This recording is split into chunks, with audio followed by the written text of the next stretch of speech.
My journey really started when I moved from New York to California 10 years ago. A year into living here, the opportunity came up for the show. It was really wild, yeah. And I think looking back, I can understand why it happened, because I was a fish out of water. I was interesting because I was like a New Yorker in Orange County. I was young, but I could hold my own with the women. And I really, honestly, the biggest thing is I had no idea what was going on. She stepped into the spotlight and refused to be defined by it. Gina Kirschenheiter transformed her reality TV fame into something far greater: her own brand, her own business, and her own voice. Walk me through being a new agent with that level of platform. People knew you from one show, and now all of a sudden we decided to make this pivot in life. Well, I would say it is scary. First, because like all eyes are on you and you don't want to fail, right? But also it kind of holds you accountable. And also it isn't the easiest thing to get an audience that knows you in one way to now look at you and perceive you in a different way. What she's built isn't about the cameras. It's about courage, reinvention, and owning her story. This is Gina Kirschenheiter.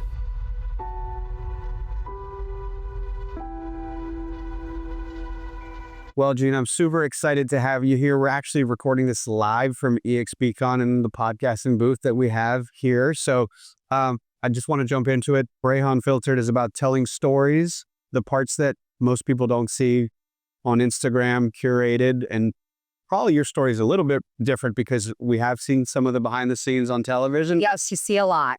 I would say just start wherever you want, whether it was when you moved to Orange County, high school, wherever you want to take us back in the journey. And I got a bunch of questions for you. Okay, cool. Well, I would say definitely if I lived in Orange County now for a decade, right? And if you had told me 10 years ago that I would be sitting here with you right now, I would have said you were absolutely out of your mind. Like the amount of change and growth that my life has gone through in the last 10 years has been incredible. And I'm very thankful for a lot of it, even though a lot of it was difficult.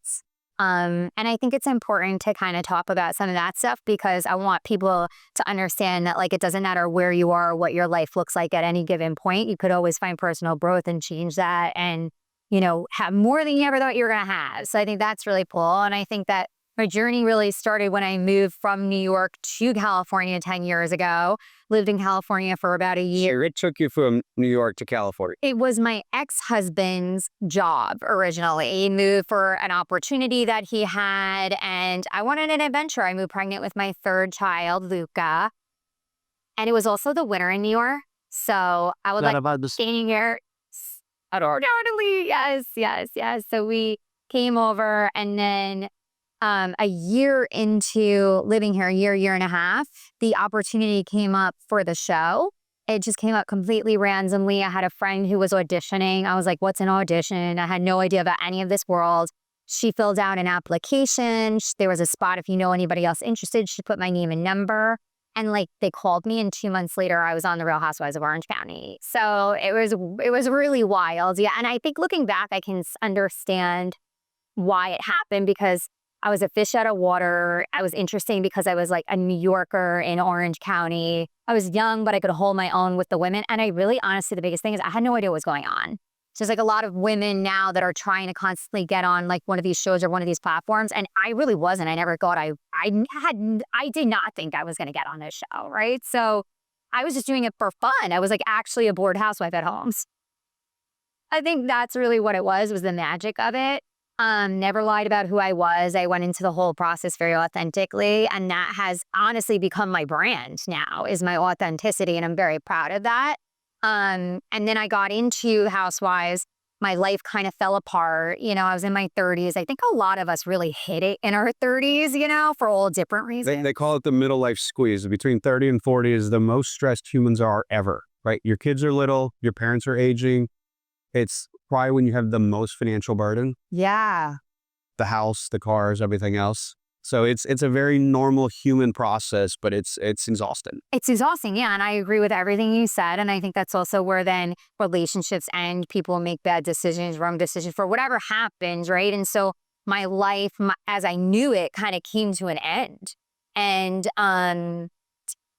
you just got to keep going. And I kind of like shared that journey on Housewives and with everyone and let them in instead of pushing everybody away. And actually, I think that was like one of the reasons why I was able to get through everything was, the transparency and being able to talk about things. Honestly, this show is interesting because when I look back now, like being in my interviews, and I was a private person, but when people ask me a question, I'm very honest. And having to sit in the chair and have all these questions asked of me and have to explain it, it was very cathartic for me. And so I was able to like kind of work through some rough patches in my life.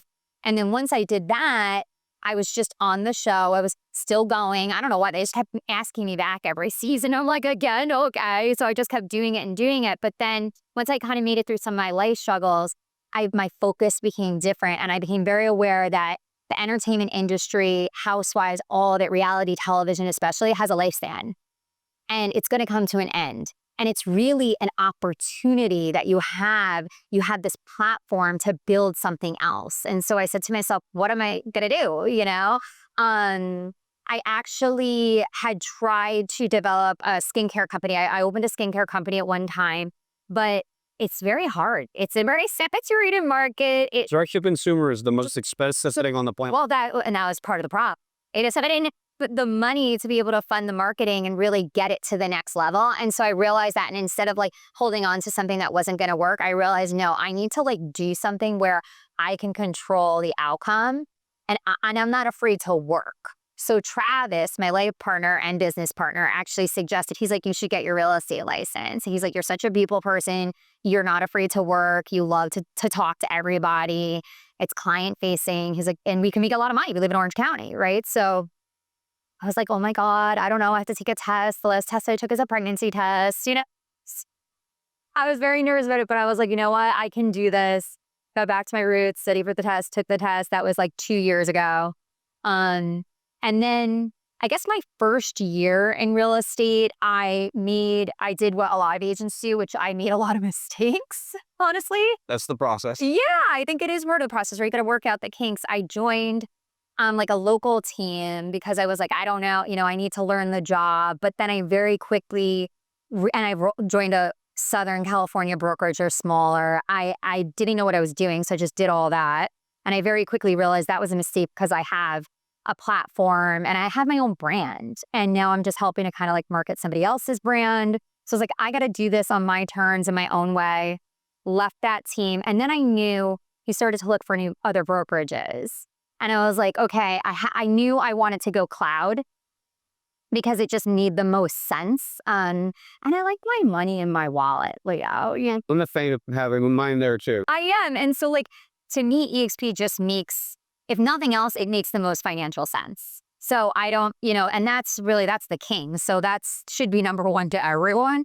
But then also, I really liked the people that actually recruited me. I always give them their homage to Courtney Twist and Michelle Roderick, because one of the biggest reasons why I really truly came to eXp is because I liked them as humans. Well, I say companies are collections of humans, right? So whether, we have feature parity and technology stacks, at the end of the day, we're just a bunch of, tribal species that wants to hang out with like-minded people. Yes. And that's the thing. I felt like everybody that I was talking to, because I had multiple meetings with multiple people in their organization, were like-minded like me. They were just good people, transparent people, hardworking people. And I liked all of that. I liked the culture. I liked the sense of community. And so we just jumped in with both feet. And I feel like since it's not even been a year since I've been with eXp, and I've more than doubled the amount of business that I've closed for this year. I have my team now that I've grown. I have 4 agents here and 2 in Texas. And we're really starting to figure it out. So I feel really good about that. So walk me through being a new agent with that level of platform. That's something that's probably very unique that not too many people have experienced, because people knew you from one show and now all of a sudden you decided to make this pivot in life.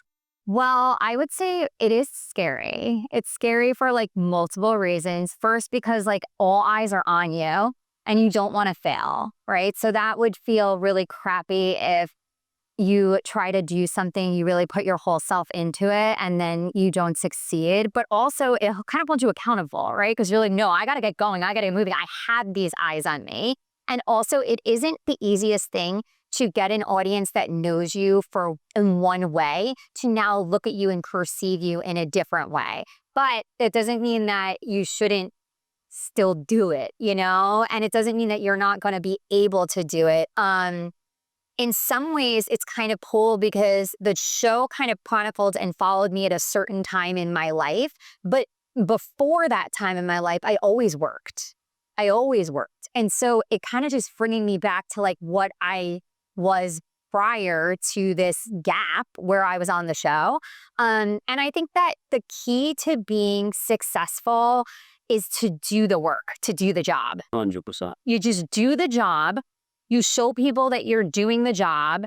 You put it all over your social media so that people see you working. And then how can they not believe you? Right? If you're authentic and you're transparent and you're willing to do the things that you need to do. And that is part of it too, is for people that know me on the show, they know that I'm like the relatable one. They kind of know that they know that I'm authentic. They know that I'm real.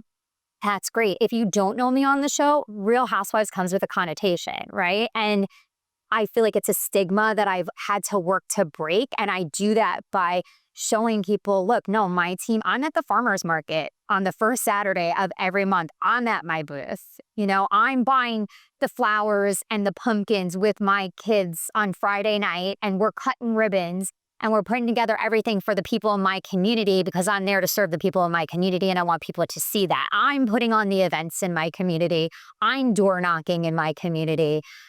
I do the work, So I think that has been very beneficial to me to be transparent about that, and just it simplifies it. So just do it, do the job. So you brought up family, and you and Travis have 6 kids combined. Talk to me about that, because I have 2, and that feels like a lot. Yeah, well, it's 4 more. It is, if you do the math on that. It's a lot of kids. I will say it's so fun. Honestly, it's so fun. I never thought I would be like a bonus parent. And I have 3 bonus children that are in my life they mean so much to me. Just, all 6 of my kids. And we are it's a really fun family. I love that our kids love each other. I love that our kids, like to hang out with us. I like to do things with my kids. They're all in on real estate. That was going to be my next question. Do they understand what mom and dad do? They do understand it. Honestly, I've always been very open and real with my kids. And I think it's really important for your kids to see that you work and that things don't just drop from the sky, like that Oculus didn't just show up. And my kids have a really good understanding of that. And also they do have to, I give them a lot of credit because they are really, for children, they're very patient too. They understand if we have open houses, we have to work our open house. It's actually really cute because we target our direct community. So they always pop into our open houses and they'll stay, and we can kind of start to educate them. If we have multiple listings, they'll go to the different houses, and then we will teach them about the size of the homes, the square footage, how much their price points are. Sometimes they're surprised because different layouts look different to them. And they're like, oh, I would have thought this house was more money. So we really like to bring them in on the journey with us, and I'm just lucky and happy that they're into it, Yeah. And the good part is real estate is fun, right? So whether you're a kid or you're older person, I think it's America's pastime. They like to scroll and look at real estate. Yeah. I mean, who doesn't like to look at nice things? Yeah. So I want to talk about how you do social. Okay. Right? Because I think we're in an era. So this is my humble opinion. I think we're in a golden era of social. Yes. That started about a year ago when AI showed up. The algorithms really changed. And they went from a social graph to what's now called, from a social graph to an interest graph. So if you noticed, some pieces of content are outperforming others by order of magnitude, X, 10X. Yes. And the reason is because the AI algorithms are now built into the platform's algorithm. So you could have 1,000 followers and end up with a viral video, which didn't exist a year ago. Basically, the following was a multiple of the views. And I think this is not going to last that long. So if you look at kind of the 2010 to 2020 aesthetic of Instagram and Facebook, it had massive organic reach. Then they put up a paywall. And then those companies like a lot of aesthetic brands just started putting paid advertising to maintain the reach. But now with this pivot to an interest graph, they're all in trouble because companies need a personality. Yeah. Right? So companies that don't like, that's why like Wendy's is so, viral on Twitter, because it like picks fights with Burger King, trolls other accounts because it has a personality. I think we have a small window, call it 3 to 5 years, where agents can get such a substantial return on their investment. So I made a post the other day where I showed that in the last 30 days, I had like 700,000 views. I saw that. Did you read the caption? Well, you were talking about this topic and about the interaction, But right? in the caption, I actually went and did the math. If well- I had bought 760,000 views on Instagram, it would have been $8,000. If I had done it on TV, it was $60,000. And if I had sent a direct mail, at scale, I maybe could have gotten it down to 50 cents a piece delivered, which is $380,000. So I think a lot of agents are probably walking by, and a couple of them are videotaping this as if they're doing this on their cell phones. Good content. They are stuck in the, I don't know what to do. Yeah. Right? So take us to, you don't have a massive platform. I have a pretty good one for an executive versus You do. someone of your size. But I think people look at us and go, well, I don't have that. Mm-hmm. And I'll make a comment, then I want you to just tell us how you would start. But, there's this 0 to 1 process with social. And I think the best way I heard it described the other day was like, you have to get past cringe mountain and post when no one cares. Yeah. And then eventually then you get an audience. But talk to me, because I follow your content. It's hilarious. It's engaging. It's authentic. It's funny. And Thank you. also kind of tell people in the background, because it doesn't matter whether it's real estate or a children's gummy vitamin or, a lip gloss. It's the same type of audience engagement loyalty you're building. Right. I think so. I think like the key element to having a successful social media platform is being authentic. I think that you should lean into whatever lane really comes natural to you, because people can sense that. And that's also how you're going to be the most entertaining version of yourself, is if you're doing things that you just come naturally to you, you enjoy doing. So like if you like being the glamour girl, be the glamour girl, but then incorporate into it, your business element. I like being funny. So that comes natural to me. So I do funny. I don't feel at first, I did have this platform. First, I would like to say, I do have an advantage, an unfair advantage, right? I am on this show. But if you look at all of the housewives and you look at their social media, I have a significant more following than a lot of them, except for the sensational ones, the table flippers, and then I can't compete with table flipping. But if you look at a lot of the women, I do have significantly more followers. And I'm telling you, that's because I am authentic. I'm putting it all out there. It's not just like filtered images, filtered pictures. It's sharing your personality. It's sharing who you are. You do have to get over cringe mountain. You just have to enjoy it, enjoy yourself, show people who you are, have a well-rounded page. Don't make it too professional. Don't make it too TikTok trend. You really just have to be open, right? And then I think that the way that you have to be consistent. You really do. Let's define that, because I 100% agree. And the bad news is AI completely helped the algorithm in a good way, but now anyone can create a lot of content, right? So yeah, if you follow like a Gary Vaynerchuk, he's like, hey, if you were posting 50 times a week, I need to go post 250 times a week, because with AI tools, you can create so much more content. Yeah, I don't know if I necessarily agree with that. And I think there's different ways to go about it, right? So if you're treating this algorithm like it's a slot machine and you just want to keep paying the slot machine, that might work for you. But I don't think that you're going to get a true following that way. I think just like anything else, if you want true following, it might be a slower burn, but doing it with quality content in a consistent way is, I think, the route to go. So like you should try to post every day. I do believe that people are capable of posting something that is true and authentic and not just BS or fluff every day. You do something during your day every day that's Give real. them examples that are tactical. Okay, so a tactical example would be for most agents who are doing a significant amount of business, but they're really bad at social media, you have to go at some point during the day to, I give this example all the time and I believe in it, you got to go change your sign, right? From in escrow to sold. Just record yourself while you're doing it, changing your sign. That's a really good, you're doing that. You're out. Confidence. Yes, it's confidence. It shows that you're also proud of yourself. It shows that, maybe whatever you're wearing is cute too. That never hurts, and you're showing up for your business, your brand, and you're showing a level of success, right? So I tell people to do that. An easy go-to is obviously doing the trends that are online. Like I like to do those things, but that is kind of time consuming and people aren't usually very comfortable with that. And if they were willing to do that, what's the best way to like go search for that? Is like, give us the 1, 2, like how to look it up. Because as something that sounds so natural to you, right. I don't want anyone to miss like, okay, how do I go do that? Go in your search bar and literally type in real estate trends.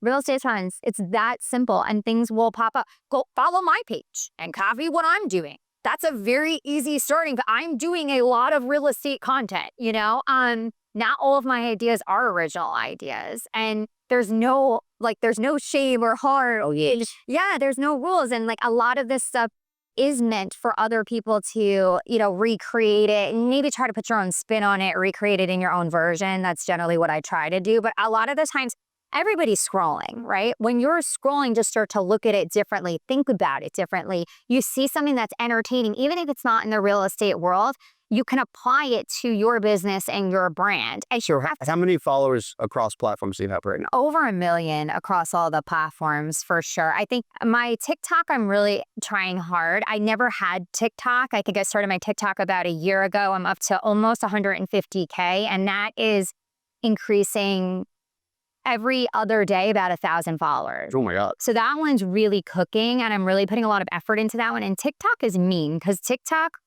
if you're not consistent every day, it punishes you. And then you don't want to do it, but you have to keep doing it. TikTok's unique because I think it's the platform that will give Amazon a run for their money.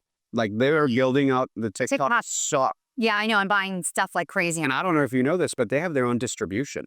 Oh, no. It makes sense, though, because I do buy from TikTok Shop and then it shows up. They have RHOCs, their own distribution center. Didn't realize that. Yeah. Okay. Yeah, they're definitely going to give Amazon a run. They're yes, they are. Especially for me alone. And I think that one has the most virality possibility. It really. If you have 0 on Instagram today and 0 on TikTok today, and you had to pick which, by the way, the answer is don't pick, do both. Mm-hmm. I think you have a much higher probability of creating viral content on TikTok just because I think the algorithm is more focused on. I think so too. And I also think that. Assuming 0 on 0. Yeah, totally. They got a leg up. But yeah, and I think that TikTok is for a wider catch of creators. Like I think that and it's fun. And I think that people are creative and it's younger. Right. And so I think that the youth brings an element of fun and creation to it. And yeah, I mean, you see so many people on there that weren't famous that are now TikTok famous. Like that's a whole term because it's real, right? Way more famous than me, I mean, they really, you can be incredibly successful. And these kids are making a lot of money doing this. And it's free. It's free. It's for now, which is what I wait. I like to remind people, and you and I are old enough to remember when email is exciting. In 1999, Tom Hanks made a movie about it. That's right. Yeah, you have got mail. And that was a big deal. That was a big deal. And we used to fight with our siblings to pick up the cord. W load. Yes, I used to kick my brother off all the time. Yeah, I actually enjoyed that. And then email, became text messages. Yeah. And social is the same way. And they will figure out, like, once they have our attention and all the attention is organic, they will figure out how to put a monetization behind that. So Totally. Yeah, they will take it from you. And also, which is okay, because then there'll be another platform. It will. And it'll be free. And you will move to that. Yes. But that's the thing is, like, you always got to keep it moving and you just have to do it. And like saying, I don't know how to use it, or it's, I'm too afraid to do it. Like, you really just have to get over that. A lot of people have like fear, just like anything else, the fear of being judged or what. It's like, who cares? It's not even real. The only audience that you should care about are the people that you care about, right? It's like they say, why would you take the opinion of anybody that you wouldn't take advice from? Like, that's how I live my life online. I said on a podcast recently, I said, if I say something that offends you, text or call me. And if you don't have my number, I shouldn't have the ability to offend you. Right. Yes. Right. That is so true. Yes. If we're not that close, then why does it even matter? Yeah. It's the only people who can hurt you should be people that. And then if you have my number, I think please share feedback because I care deeply about what people think. That I care about. Yes, that you care about. Right. That's your audience. So when you're going to post, you should only be concerned with how that particular audience would look at you or judge you. And I guarantee that audience is going to think what you're doing is so great. So how would do you have a formula in your head of, okay, this many posts need to be really real estate specific versus these are personal versus these are fun versus these are professional? How do you think through that? Is there like a schedule? Roadmap? Yeah. Yes. Okay. So I'm going to talk about this tomorrow. So my rule is... I'm not airing this tomorrow, so we're... Okay, good. Yeah, don't cut me off here. But yeah, no, my rule is not necessarily that I have to have specifically this much real estate, this much whatever, Housewives, whatever. It's just I have to show up as myself in everything I post. So I do have a system for my listings. So every time I have a new listing, I have a Tuesday, Wednesday, Thursday, Friday process. Every Tuesday, I post and I do... coming soon, like about to drop, but whatever that content is, it has to be reflective of my fun personality. I don't want to just post stale coming soon. I will lose followers. Nobody is interesting. That is boring. And so then the next day, on Tuesday, I tell people like the next day, stay tuned. This is about to drop. On Wednesdays, I drop it. And then with my professional video, that gets the lowest engagement. The thing that I pay for, the thing that I invest in, because you have to show you're a professional as well, and you need it for MLS, you need it for your website and all that, because we are professionals, that flops, usually on social media. And then on Fridays, I will post a reminder about open houses, and that one will be fun again. But the idea is, so social media, it's marketing. And this is why I think that it really does work for me as a strategy, is because real estate is a numbers game, right? So you need to reach as many people as you can. You want as many eyes on that property as you can get on that property. It makes your job easier. The more people you can get through that house on that weekend, the easier your job is to sell that house, right? So is that part of your listing presentation strategy of how much your personal brand has an audience? Yes, and I'm telling you, this is why it's important too, because everybody who is like 30 and younger, if they're not already doing this, they should be doing this because they are all on social media. They do have reach, they have an audience, and they should be walking into listing appointments and they should say, this is my audience, this is my reach. I can outmarket any other agent in my local area. And that is what I tell people because that is the truth. When I walk into somebody's home, And you can show them the views. You can be literally, it's at 123 Main Street. Check out the views I had last week. Totally. And then you know what, even with the interactions that you're talking about, I think that was a really good point that you said. And I want to show you because I know you were talking about that. And just for like a point of reference, I have 866K followers. That's hard to move right now. Very hard to move on Instagram. But my professional dashboard, my views, 24.2 million views. So when I walk into somebody's house for a listing, I said, look, I can get in the last 30 days, 24.2 million eyes on your property. That's what I can do. And whether it's real estate or a direct-to-consumer product or selling cars, right? This applies to any human being. And Jared James is a real estate coach that says social media is not social. It is modern marketing. It's marketing. And this replaced the billboard, the TV ad, the direct mail piece. Right. And I can outdo anybody else in my local market. And I know that. And so that is my area of strength. And that is like what I have to communicate to the sellers, And then also another reason why it's so valuable is because if you build a platform, then guess who else is looking at you? Other agents in your local market. So when I list a house, the agents that are even like the big dog agents in Newport and all that, they follow my page. Now they have teams. Now they see my listings first. They bring me their buyers. And this is why I'm also able to generally get my houses into escrow quickly, because I just have so much more reach. I'm just touching so many more people. And the more you get any product you want to sell, the more people who see it, the more opportunity to sell it. If you're selling pencils, the more people that you tell about the pencils, more opportunities you have that somebody's going to need to buy a pencil, So that is why I do believe in the social platforms. I think it is a brilliant way to market yourself, to differentiate yourself from what everybody else is doing, to tell the story about who you are, to get them to know and trust you way easier and for free without spending, how many days would I have to knock on doors to reach this? Like get that many views would cost millions of dollars on just about any platform today. Yeah, so that is why I genuinely do believe in the power of the social platforms, and I think that everybody just needs to be doing it. And I think it's kind of crazy that people don't, that so many agents are so willing to spend money on marketing and mailers and lead gen. And I think they should do all that stuff too. I'm not saying this should replace it, but you can reach the most amount of people in the least amount of time for $0. Well, I think that's a perfect stopping point. Gina, thank you so much for sharing. It's been awesome having you at the company and watched your journey, and I can't wait to continue to watch your rise. Thank you, Leo. Me too. I'm so happy to be here and be a part of it.